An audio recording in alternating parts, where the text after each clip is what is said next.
안녕하세요. 반갑습니다. 오늘 이렇게 좀 아침부터 날씨가 좀 안 좋았고 한데 이렇게 오후 늦은 시간까지 좀 빈자리가 좀 안 보이는데 이렇게 귀한 시간 내주셔서 너무 감사합니다. 제가 듣기로는 오늘 약 한 500명 넘은 분들이 이렇게 참석해 주셨는데 이제 여러분들의 귀한 20분을 제가 좀 꽉 채울 수 있도록 좀 노력해 보겠습니다. 저도 앉아서 좀 강연을 듣고 있었는데 조금 전에 이제 브래들리님께서 이제 여러분들께 아이를 꼭 낳아라라고 좀 얘기를 해주셨는데 제가 그 부분을 들으면서 살짝 좀 울컥을 했어요. 그 이유는 제가 얼마 전에 공주님을 좀 출산을 했는데 저도 이제 여러분들처럼 아마존 직무를 이제 저는 어떻게 보면 기회가 좋아서 2009년부터 아마존을 좀 하고 있었고 그다음에 얼마 전까지는 이제 제조사에서 이제 직접적으로 아마존을 이제 전 세계에 좀 판매하는 걸 좀 했었어요.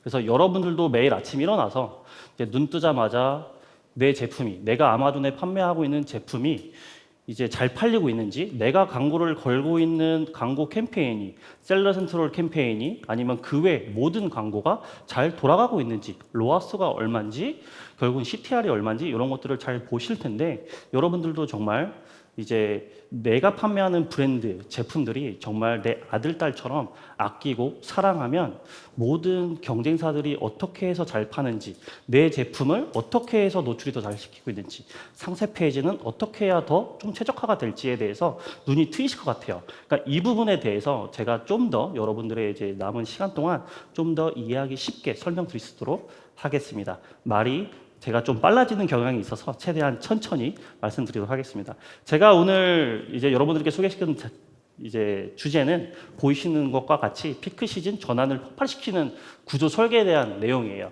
얼마 전까지 여러분들이 스프링 세일이 지났고 또 5월 달에 마더스 데이가 있었어요.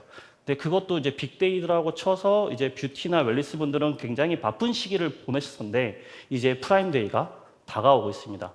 이 빅 웨이브를 어떻게 하냐에 따라서 여러분들이 올해 10월 풀프라임 데이, 11월 블랙 프라이데이 이 빅 웨이브 4, 4분기를 어떻게 할 수 있을까? 내가 올해 인센티브를 얼마나 받을까라는 걱정도 좀 더 쉽게 해보셨으면 좋겠습니다. 네. 자, 크게 5가지인데 3가지만 여러분들이 잘 이해하고 가셨으면 좋겠어요. 그래서 이 내용을 내일 한번 사무실에 가셔서 동료분들과 이제 그 상하 관계에 있는 분들과도 한번 우리 상세 페이지를 한번 보고 그리고 브랜드 스토어를 또 한번 보고 그래서 우리께 과연 우리가 최초 제품 기획을 했을 때 아니면 우리 제품을 쏘시겠다라고 했을 때 우리 제품이 과연 아마존에 노출된다고 했을 때 과연 내가 이 제품을 살 수 있을까? 사고 싶을까? 일반 소비자라면 우리 제품을 처음 보고 살 가능성이 얼마나 될까? 라는 고민을 한번 해보셨으면 좋겠습니다. 자, 첫 번째 문제 정의 그리고 이거에 대한 좀 문제의 본질에 대해서 좀 쉽게 설명을 드릴 거고 자 그러면 이거를 우리가 좀 더 이해를 했으면 간단하게 어떻게 하면 좋을까에 대해서 설명을 드리겠습니다. 그리고 저희가 가장 최근에 했던 사례를 좀 더 쉽게 설명을 드릴 거고요. 그리고 이거를 여러분들이 이제 돌아가서 오늘 밤이나 이번 주 안에 실행을 체크리스트 하는 것들에 대해서 좀 말씀드리도록 하겠습니다. 자, 오늘 이 자료는 편하게 사진 찍으셔도 돼요. 네, 사진 찍으시고 그 다음에 간혹 제 얼굴이 잡힌다고 하게 되면 최대한 예쁘게 찍어주시면 좋겠습니다. 자, 다음 여러분들이 항상 좀 고민을 해보셨을 내용이잖아요. 왜 피크 시즌마다 우리는 광고비를 계속 늘려가고 있는데 로아스가 떨어지는 제품도 있고 높아지는 제품이고 요거에 대해서 제대로 된 검증을 해봤을까? 우리가 해본 방법이 옳을까? 라는 고민도 해보셨을 거예요. 자, 다음 슬라이드에서 자, 피크 시즌이 오게 되면 자, 프라임 데이가 벌써 10년 이상이 좀 됐습니다. 그래서 지금 항상 7월 달에 하던 게 이제 다음 달 6월 말에 이제 한다라는 루머도 있는데 이 시기가 오게 되면 많은 경쟁사, 우리도 지금 이렇게 준비하고 있는데 수많은 경쟁사들이 똑같이 준비하고 있을 겁니다. 네, 그래서 아마존에 유입되는 검색량 자체가 평균적으로 3배에서 5배 정도 올라가고 특히나 요즘 경쟁이 굉장히 치열한 뷰티 브랜드들은 15배까지도 올라가는 경향이 있습니다. 자, 그러면 우리가 셀러 센트럴 내에서 키워드 광고를 하고 있다 하게 되면 요 CPC 자체가 특정 CPC에 대해서는 평균적으로 80% 이상 이렇게 상승되는 비용 상승이 된다. 그거만큼 경쟁사도 많아지고 있고 신규 브랜드도 이 프라임데이 시즌에 맞춰서 5월 달이라든지 4월 달에 이미 출하를 해놓고 이때 세일즈 웨이브를 타려는 신규 고객사들도 굉장히 많아지고 있습니다. 그거만큼 프라임데이가 4, 4분기 매출을 견인을 시작하는 중요한 시기입니다. 자, 그리고 평균적으로 로아스가 최적화가 되어 있지 않다면 평균적으로 30에서 50%는 떨어지는 것을 여러분들이 경험해 보신 분들도 굉장히 많으실 겁니다. 자, 다시 한 센텐스로 정리를 해보면, 자, 여러분들이 경험해 보셨을 내용인데 광고비를 이 피크 시즌에 더 썼는데 효율이 왜 나빠질까에 대한 고민을 한 번씩 해보셨을 텐데, 이거에 대해서 저는 상세 페이지에서 이걸 다른 구조로 만들어가는 거에 대해서 설명을 드리도록 하겠습니다. 자, 타이틀을 보시게 되면 문제는 광고가 아니라 구조다라고 되어 있는데, 자, PDP, 즉 상세 페이지 내용이에요. 여러분들 지금 이제 PC를 열어놓고 계시는 분들도 많고 지금 핸드폰으로 보고 계신 분들도 많은데, 핸드폰에 깔려 있는 아마존 앱을 한번 켜보신 다음에 여러분들의 상세 페이지를 한번 보세요. 상세 페이지에서 우리 제품을 보게 되면 우리 제품만 노출되는 게 아니라 경쟁사의 A, B, C 수많은 경쟁사 제품 48페이지나 가야 돼요. 요 제품들이 수많이 우리 제품을 구매할 사람들이 다른 제품도 구매할 가능성이 수없이 많다. 그래서 이 PDP 상세 페이지의 환경 자체가 비교 노출이 용이하다. 그래서 소비자들은 쉽게 우리 제품을 키워드 광고로 들어왔을 수도 있지만 비용은 우리가 내고 다른 우리 제품과 유사한 제품 중에 가격이 좋거나 리뷰가 좋거나 하는 제품을 구매할 가능성이 크게 만들 수 있는 구조다. 자, 두 번째 되어 있는 게 가격 리뷰. 역시나 여러분들이 지금 화면을 보시게 되면 즉시 비교 가능한 환경이고요. 그다음에 이 브랜드 경험이란 건 뭐냐면, 우리가 이제 출시한 지 1년이 좀 안 됐고 하게 된다면 아마존에서 이제 우리 제품을 구매하지 않았다, 구매 경험이 없다, 클릭해 본 적이 없다 라는 사람들한테 우리 제품을 노출시켰을 때 이걸 구매할 가능성이 과연 얼마나 될까? 우리 제품이 아마존 초이스 배지라든지 베스트셀러 배지라든지 이런 유리한 배지가 달고 있지 않는 한 이렇게 브랜드 경험이 낮은 브랜드한테는 이 키워드 광고로, SP 광고로 인해서 프로덕트 페이지로 랜딩을 했을 때 구매 전환율이 굉장히 낮을 가능성이 큽니다. 자, 그러면 제가 지금 여기서 계속 이제 드리는 말씀이, 전하는 광고가 아니라 고객이 구매하게 되는 경험 구조에서 이제 결정이 된다라는 건데, 자, 지금 이제 여러분들이 PDP 직행 구조로 되어 있다. 우리는 셀러 센트럴 내에서 SA, 즉 스폰서 프로덕트만 지금 집행을 하고 있다. 여러분들이 이제 아마존 광고 교육팀으로부터 교육을 많이 받으시고 했겠지만 실제 업무를 했을 때 즉각적인 대시보드를 볼 수 있고 구매 전환까지 볼 수 있는 게 수월하실 게 스폰서 프로덕트일 거예요. 하기도 가장 쉽고. 그러면 이걸 이제 광고 클릭하고 PDP 랜딩하고 여기에서 이제 비교가 일어나고 이탈이 날 가능성이 큰데, 이거랑 비교해서 이제 스토어로 경유 구조를 한다라고 하게 된다면, 스토어는 여러분들이 컨텐츠를 커스터마이징 할 수 있는 구조입니다. 자, 우리가 여러분들이 인스타그램이라든지 틱톡에 이런 공식 계정을 만드셔서 디자인을 굉장히 잘 하시는 것처럼 브랜드 스토어도 굉장히 중요하다라는 부분을 좀 말씀드리는 건데요. 자, 우리가 SP만 한다라고 했을 때 앞서 다른 이제 전문가분들이 말씀하신 것처럼 스폰서 브랜드라든지 우리 비디오 콘텐츠가 있다. 요즘 인플루언서 시딩을 굉장히 좀 열심히 하시는데 이런 콘텐츠들 2차 활용한 거를 이제 편집하셔가지고 아마존 모바일 광고를 진행할 때 브랜드 비디오도 꼭 하시는 거를 좀 추천드리도록 하겠습니다. 그 다음에 브랜드 스토어로 랜딩하게 되면 소비자들이 우리 브랜드가 어떤 브랜드인지, 상세 페이지에도 브랜드 스토리 영역이 있지만 이 부분을 소비자들한테 인지시키기는 좀 어렵기 때문에 스폰서 브랜드를 통해서 우리 브랜드를 스토어로 랜딩해서 우리 브랜드 배너라든지 우리 브랜드가 어떤 브랜드인지 그다음에 우리 브랜드의 장점이 뭔지를 브랜드 스토어를 잘 꾸며놓고 이렇게 하신다면 컨버전 레이트라든지 로아스가 이렇게 상승될 가능성이 굉장히 크다. 그러니까 저희가 지금 수많은 클라이언트와 업무를 진행하는데 이런 구조를 저희가 계속 업그레이드하고 있는 사례를 말씀드리도록 하겠습니다.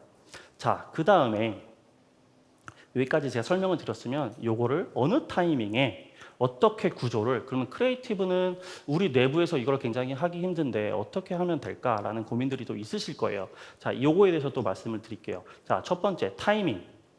요거를 이제 시점별 목적을 좀 바꿔놨는데 같은 광고를 계속 컨텐츠 캠페인 세트를 이제 프라임데이가 다가오고 있는 시점, 약 지금 한 달 시점이 남았는데 지금 하고 있는 광고를 프라임데이가 시작이 됐는데 그때도 하거나 아니면 프라임데이가 끝나고 나서도 할 예정이다 하게 된다면 다시 한번 점검을 해보시길 바랍니다. 네, 이 부분 다시 한번 말씀드리겠고요. 그래서 우리가 크게 좀 세 가지 구조를 좀 나누는데 프라임데이가 일어나기 전, 그 다음에 내부적으로 이제 프라임데이가 진행되기 전에 프리 프라임데이 딜도 많이 세팅들을 해놓으실 거고 인플루언서 마케팅도 그 전에 많이 세팅들을 해놓으실 거예요. 그래서 이 전에는 트래픽을 미는 CTR 중심의 구조, 유입을 좀 만드시고 그 다음에 지금 이제 셀러더 센트럴 내에서도 AMC를 많이 활용하고 계시는데 이 기간에는 이제 앞서 프리 피크 기간 동안에 모수, 장바구니 담기라든지 우리 제품에 대한 클릭률을 유도했거나 하는 사람들을 다시 리타겟팅해서 우리 제품이 프라임데이 때 셀러 센트럴에서 우리가 딜을 하고 있다라든지 아니면 외부 마케팅도 그때 아마존으로 트래픽을 갖고 오는데 그게 프로덕트 페이지가 아니라 브랜드 스토어로 랜딩을 시키는 것을 저는 추천을 드립니다. 그 이후에 좀 사람들이 저희가 이제 살다 보면 프라임데이 시즌에 쇼핑해야지 라고 마음을 먹고 있다가 그 시기를 놓치는 경우들도 굉장히 있어요. 그래서 이 프라임데이가 끝나고 나서 약 3일에서 일주일 기간 동안은 가격을 갑자기 급격하게 올리지 마시고 상황을 보시면서 우리의 히어로 제품들 같은 경우는 세션이나 컨버전 레이트를 보면서 가격 변동이라든지 이런 걸 하시는 거를 추천을 드리도록 하겠습니다. 자, 그 다음에 이제 구조 설계인데 앞서 말씀드린 것과 좀 동일한 내용인데 장표를 보시게 되면 스폰서 프로덕트는 키워드로 즉시 전환하는 건데 우리 제품이 상대적으로 리뷰가 좋다 아니면 가격이 좋다 아마존에서 뭔가 배지를 달고 있다 하게 되면 적극적으로 권장하시는 걸 추천을 드립니다.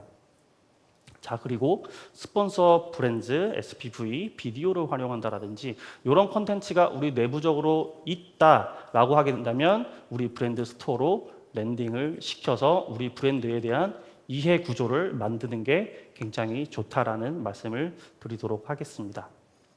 자, 사진 찍을 시간 여유롭게 좀 드리도록 하겠습니다. 자, 이제 요 장에서 제가 말씀드리는 거는 스토어 랜딩이 특히 효과적인 상황 같은 경우는 우리 브랜드가 아마존에서 경쟁을 스폰서 키워드별로 진행했을 때는 경쟁이 떨어질 수가 있다. 우리가 SP로 진행을 했을 때 우리 제품이 스폰서 프로덕트로 노출되는 그 줄에 그 칸에 옆에 노출되는 브랜드들이 더 제품 경쟁력이 있다, 가격 경쟁력이 있다, 리뷰 전환율이 훨씬 높다라고 했을 때는 브랜드 스토어로 랜딩하는 게 가장 저희가 효과적이었다라는 말씀 드리도록 하겠습니다. 특히나 이제 프라임데이 기간 동안에 여러분들이 벌철 번들을 만든다라든지 뭐 기프트 팩 구성이라든지 이런 거를 브랜드 스토어에 커스터마이징을 할 수가 있기 때문에 그러면 브랜드 스토어에 이런 커스터마이징을 해놓고 외부 광고 스폰서 브랜드의 랜딩 페이지를 그 탭으로 하시거나 아니면 메타라든지 틱톡 광고를 했을 때 CTA 버튼에 그런 버튼을 눌러서 했을 때 가장 효과적일 수 있다라는 말씀 드리도록 하겠습니다.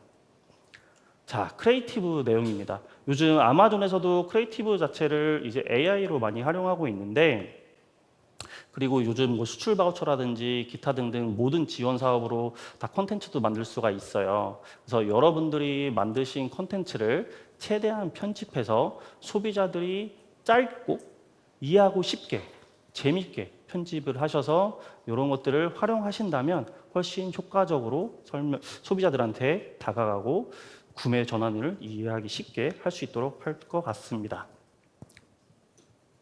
자, 그래서 이 오른쪽에 있는 내용을 보시게 되면 컨버전 레이트를 올리기 위한 크리에이티브 자체는 우리 제품에 대해서 우리가 예를 들어 신규 브랜드고 이제 소비자들한테 이제 SP로 했을 때는 계속 로아스가 상대적으로 올라가지 않는다라고 했을 때는 정말 소비자들이 구매 전환율이 높아지는 내용이 뭘까, 어떻게 바를까, 하루의 루틴 중에 우리 화장품을 발랐을 때, 우리 제품을 먹었을 때 이게 얼마나 효과가 있었을까라는 것들을 이제 궁금할 수도 있고, 이런 내용들을 좀 짧게 소비자들한테 전달하는 걸 크리에이티브가 점점 중요하다고 말씀드릴 수 있겠습니다. 자, 그 다음에 저희가 예시를 한번 보여드릴 거예요. 그러니까 과연 저희 디지털 퍼스트에서 지금 이민일 본부장님이 나와서 지금 설명을 하고 있는데 과연 이렇게 전환했을 때 성과가 어땠는지 한번 이해하기 쉽게 설명드리도록 하겠습니다. 자, 이 자료는 저희가 가장 최근이었던 마더스데이 때 실행했던 방법이고요.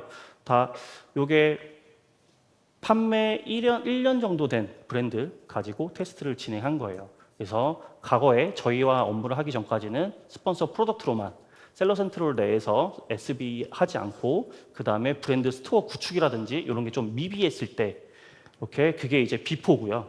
그 다음에 오른쪽에 애프터 내용이 저희가 브랜드 스토어 구축을 커스터마이징 진행을 하고 했던 내용이다. 제품은 두 가지밖에 없던 브랜드다라고 봐주시면 됩니다. 그래서 스폰서 프로덕트로 랜딩하는 광고와 스폰서 브랜드로 우리 브랜드 스토어로 구축을 하고 나서 광고를 했을 때 특히나 이런 피크 시즌이 왔을 때 우리의 로아스를 방어할 수 있는 전략이다라고 말씀드릴 수 있습니다. 자, 그 다음에 이제 끝으로 다가오고 있습니다. 여러분들이 지금 제 내용 짧은 강연을 듣고 지금 이제 바로 돌아가셔서 하실 수 있는 내용들인데 아마존 셀러 센트럴 내에서 A/B 테스트가 다 가능한 내용들이 있는데 지금 똑같은 예산이라든지 그 다음에 히어로 제품이 있다라고 했을 때 이렇게 PDP 랜딩으로 하는 것들, 그 다음에 이 앞서서 선행돼야 될 게 뭐냐면 여러분들이 SA 광고를 한다라고 했을 때 오토로 켜놓고 캠페인 리포트를 안 보시는 분들이 굉장히 좀 많아요. 그러니까 이런 부분이 제가 컨설팅하거나 이 대면 미팅을 했을 때 가장 좀 안타까운 내용들인데 여러분들이 의사결정을 내릴 때 대시보드에만 보이는 데이터를 볼 게 아니라 조금 더 시간 오래 걸리지 않아요. 한 5분 정도만, 많게는 10분 정도만 해서 리포트를 꼭 다운받으신 다음에 우리 키워드 광고가 로아스가 어떻게 되는지, 어느 키워드에 임프레션이 많고 임프레션이 높은데 여기서 전환율이 많은 키워드는 뭐가 있는지 이런 것들에 대해서 꼭 보셨으면 좋겠다라는 거, 그 부분을 다시 한번 좀 강조드리면서 다음 말씀드리도록 하겠습니다. 그 다음에 이제 2번 내용은 이제 우리가 스폰서 브랜드로 스토어 랜딩을 한다라고 했을 때 요 앞에서 이제 말씀드리는 부분과 이제 동일한 내용인데 꼭 커스터마이징 좀 잘 해주시고요. 우리가 가용할 수 있는 컨텐츠를 모두 활용해서 모바일로 최적화가 꼭 되어 있어야 됩니다. 네, 그 부분 좀 말씀드리도록 하겠고요. 그 다음에 시즌별 예산 목적, 요 배분을 꼭 분리해서 운영하시는 것을 말씀드리도록 하겠습니다. 제가 앞장에서 프리피크, 그다음에 인피크, 포스트피크 이 부분 말씀드렸어요. 그래서 이 부분에 대해서 꼭 소비자들이 우리가 아마존 내에서 볼 수 있는 데이터들이 굉장히 많은데 꼭 이제 돌아가셔서 보셔야 되는 그 에이신별로 우리 히어로 제품에 대해서는 꼭 세션과 컨버전 레이트를 비교해 보면서 광고비를 이제 증액하거나 감액하거나 이런 내용들을 꼭 숙달하셔서 업무를 진행하셨으면 좋겠습니다. 자, 이제 마지막 장입니다. 자, 요 이제 구조에 대해서 제가 좀 이제 말씀을 드렸는데 첫 번째, 광고의 구조가 광고 효율을 결정한다라는 내용인데 계속 좀 강조드리는 부분이에요. 그러니까 저 말고도 지금 다른 이제 전문가분들이 나와서 하신 말씀도 일맥상통한데 이제 스폰서 프로덕트만 하고 계신다 하게 되면 꼭 반드시 캠페인 리포트도 뜯어 보신 다음에 어떤 캠페인 세트에서 어떤 키워드가 아니면 어떤 에이신 타겟팅 했을 때 효과가 좋은지 효과가 좋은데 끄라는 말씀이 아닙니다. 만약 SB를 안 하고 있고 브랜드 스토어를 구축을 안 했고 브랜드 스토어를 방치했다면 요거를 피크 시즌이 다가오기 전에 지금 이제 5월 27일인데 6월 첫째 주까지는 최대한 빨리 이 부분을 세팅하셔서 구조를 바꾸시는 것을 제안드립니다. 네, 이 부분 너무 중요한 부분이라서 제가 계속 이제 제안을 드리는 거고요. 그 다음에 이 세 가지 단계별로 타이밍별로 예산을 좀 달리 배분해야 된다라는 말씀 드리겠고 또 하나 마지막으로 크리에이티브, 동일한 크리에이티브 이미지 동영상으로 한 달 내내 한 분기 내내 돌려서는 안 된다. 여러분들이 이미 경험을 많이 해보셨을 거예요. 여러분들이 출퇴근하면서 유튜브도 많이 보시고 틱톡도 많이 보시고 하실 거예요. 우리 제품 경쟁사도 많이 보실 거예요. 그러면 우리 컨텐츠뿐만 아니라 우리 경쟁사 컨텐츠도 많이 노출되실 건데 계속 똑같은 컨텐츠가 계속 뜨게 되면 재미가 없고 계속 넘길 수 있습니다. 자, 그러면 우리의 잠재 소비자도 그런 행동을 할 수가 있고 이런 행동 자체는 우리의 예산을 낭비하는 내용입니다. 그래서 요 시즌별 특히나 브랜드 스토어를 구축할 때는 최소한 배너는 시즌별로 변경을 해주셔야 된다라는 내용 말씀드리도록 하겠습니다. 자, 그 다음에 마지막에 제가 QR코드를 넣었어요. 그러니까 이 부분은 뭐냐면 제가 오늘 너무 행복해요. 이제 공주님도 얼마 전에 출산을 했고 하루하루가 요즘 너무 행복한데 오늘 이 QR코드로 간단한 정보를 입력하시는 분들은 이제 저희가 온보딩을 한다든지 광고, 이제 수수료적인 측면을 큰 혜택을 드리려고 하고 있습니다. 자, 그래서 간단하게 입력을 해주시면 나중에 저희한테 바깥에 부스도 있어요. 그래서 저희에게 이제 문의를 해주시면 이제 계약 체결 당시에는 할인율을 드릴 예정이다라는 말씀 좀 드리도록 하겠습니다. 그래서 지금 5시까지 아직 남아 있는데 이제 여러분들 귀한 시간 내주셔서 너무 감사드리고요. 또 좋은 결과로 또 찾아뵐 수 있도록 하겠습니다. 감사합니다.